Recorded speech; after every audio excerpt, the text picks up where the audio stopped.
नमस्कार, स्वागत आहे तुमचं आपल्या स्पाइस कन्या यूट्यूब चॅनलमध्ये।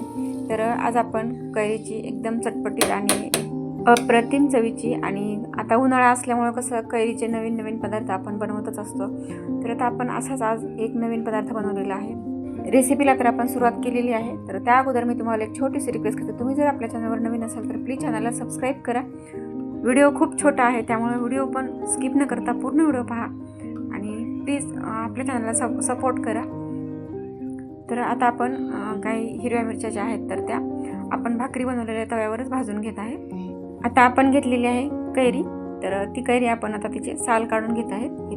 उन्हाळ्यामध्ये आपल्या आहारामध्ये जास्तीत जास्त प्रमाणात कैरीचा समावेश असतो आणि उन्हाळ्यामध्ये शरीरातील उष्णता कमी होण्यासाठी आपण जास्तीत जास्त आंबट पदार्थांचा समावेश आपल्या आहारामध्ये करतो किंवा थंड पेय सुद्धा आपण जास्तीत जास्त आंबट असलेलेच पितो। आणि तसंच आता आपण कैरीसुद्धा वेगवेगळ्या पदार्थ बनवून किंवा अशी पण कैरी आपण आहारामध्ये समावेश करतो। पण ह्याच कैरीपासून जर असं काहीतरी वेगळं चटपटीत असं बनवलं ना तर ते खायला सुद्धा चविष्ट लागतं आणि लहानांपासून मोठ्यांपर्यंत नक्कीच आवडणारा पदार्थ आहे। तर आता आपण ह्या मिरच्या भाजून घेतलेल्या आहेत 2-3 मिनिटांपर्यंत। आपण तेल नाही घातलेलं मिरची भाजताना। तर आता आपण ही कैरी साल काढून घेतल्यानंतर थोडी किसून घेतलेली आहे। तर मिरच्या आता आपण ह्या भाजल्यानंतर मिक्सरच्या भांड्यामध्ये घालून घेणार आहे आणि आता आपण घातलेले आहेत अर्धा चमचा जिरे, नंतर आपण घालणार आहोत अर्धी वाटी शेंगदाणे। आता आपण घालत आहोत लसणाच्या पाकळ्या। लसूण थोडा जास्त घातला तरीही चालतो, थोडंसं चवीनुसार मीठ घालायचे आणि आता आपण हे मिक्सरमध्ये थोडं जाडसरच वाटून घेणार आहे। पल्स मोडवर थोडंसं बंद चालू करत जर वाटलं ना तर ते छान जाडसर वाटलं जातं। आता आपण घातलेलं आहे वरतून थोडीशी कोथिंबीर आणि आता आपण ही कैरी जी आहे ना तर ती किसून घेतलेली आहे तर ती घालणार आहोत आणि फक्त 1 ते 2 सेकंदासाठीच आपल्याला फिरवून घ्यायचे, कारण कैरी थोडीशी जाडसरच राहिली पाहिजे।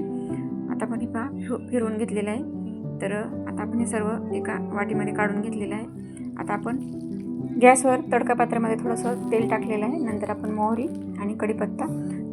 आणि कढीपत्ता छान तडतडला की आता आपण ही फोडणी ह्या ठेच्यावर घालणार आहोत। आता आपला एकदम चमचमीत आणि एकदम चटपटीत चवीला लागणारा कैरीचा ठेचा तयार झालेला आहे। आणि रेसिपी तुम्हाला कशी वाटली ते कमेंट करून सांगायला विसरू नका। आणि आणखीनही तुम्ही जर आपल्या चॅनलला सबस्क्राईब केलं नसेल तर प्लीज चॅनलला सबस्क्राईब करा।